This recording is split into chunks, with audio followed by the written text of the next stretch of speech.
Absolutely not.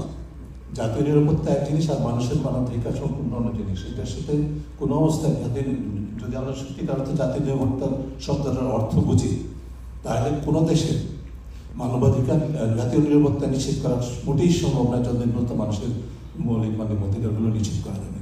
এটি বাদ দিয়ে, এই মানবাধিকার বাদ দিয়ে জাতীয় নিরাপত্তা কথাটা ভাবাই অবান্তর বলে মনে করি। কাজে নিরাপত্তা সংস্থা যতগুলো আছে, রাষ্ট্রীয় সংস্থা, সেনাবাহিনী থেকে শুরু করে গোয়েন্দা সংস্থাগুলো, সবাইকে এই মানবাধিকারের এখতিয়ারভুক্ত কমিশনের এখতিয়ারভুক্ত করতে হবে। তাদের কাজ হস্তক্ষেপ করবে না।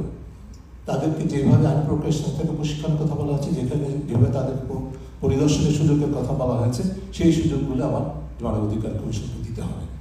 ডিবি অফিস যখন বৈষম্যবিরোধী আন্দোলনের কি বলে যে সমন্বয়কদেরকে আটক করে রাখে, তখন ওই পরিস্থিতি কিন্তু জাতীয় মানবাধিকার কমিশন থাকলে আমি আশা করতাম যে তারা সেখানে তাদেরকে দেখতে যাবে কোথায় আছে তারা।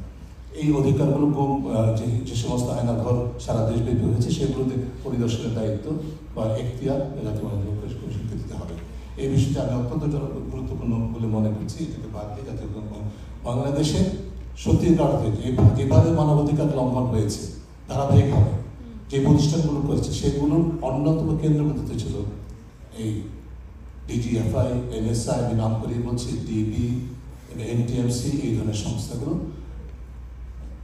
জাতীয় এবং আন্তর্জাতিকভাবে অত্যন্ত জোরালোভাবে উত্থাপিত যে পরামর্শ সুপারিশ, জাতিসংঘের যে মানবাধিকার সুপারিশ দিতে হয়েছে, সেখানেও পরিষ্কারভাবে এই সংস্থাগুলোকে সংস্কার এবং কোনো কোনো সংস্থায় র্যাবের বিলুপ্ত করার কথা বলা হয়েছে।